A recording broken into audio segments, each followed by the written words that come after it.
frustrates me as a visual thinker is how people get so hung up on the labels. I mean, if parents come to me and say, my kid PDD-NOS, or is my kid autistic, or is my kid that, or my kid ADHD, you know what, it doesn't really matter. I'd rather look at what is the symptoms that the child has. Has he got a problem with language, a problem with social skills, a problem with throwing a temper tantrum? Okay, let's work with what the problem is. See, the problem is these labels are not precise. It's not precise like a diagnosis for tuberculosis. It's very precise. You either have it or you don't have it. You talk about employment.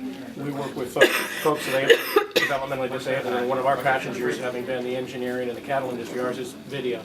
And we're having people now get outside that box of what developmental disability is, operating equipment, editing, doing post-production. We need to be. We're not doing anywhere near enough on teaching job skills. You know, in the book that Different Not Less, they got 14 people that were diagnosed later in life write their stories. They all had childhood jobs. Lots of paper routes, lots of selling things door to door, which of course teaches social skills, lots of work experience before they graduated from college. Because I'm seeing smart kids today graduated from college and they have never done one work skill. They don't have any idea how to work. Now, I may have been goofing around in high school and not studying very much, but I was learning a lot of work skills. And we need to be thinking about the right jobs. There's a certain kind of person where diesel mechanic would be a great job.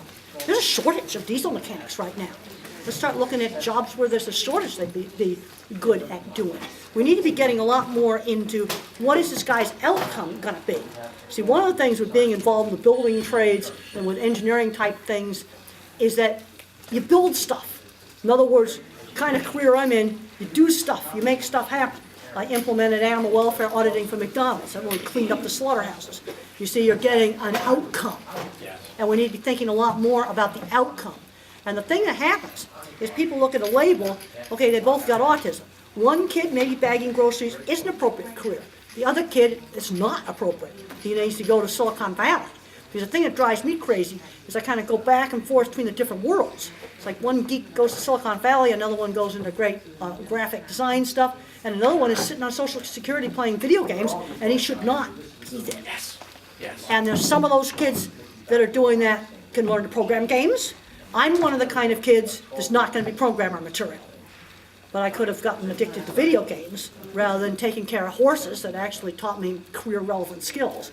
Yep, had to clean them every day, whether I wanted to or not, clean those stalls. Like a boat in the sky, I will never know why people know it's a lie.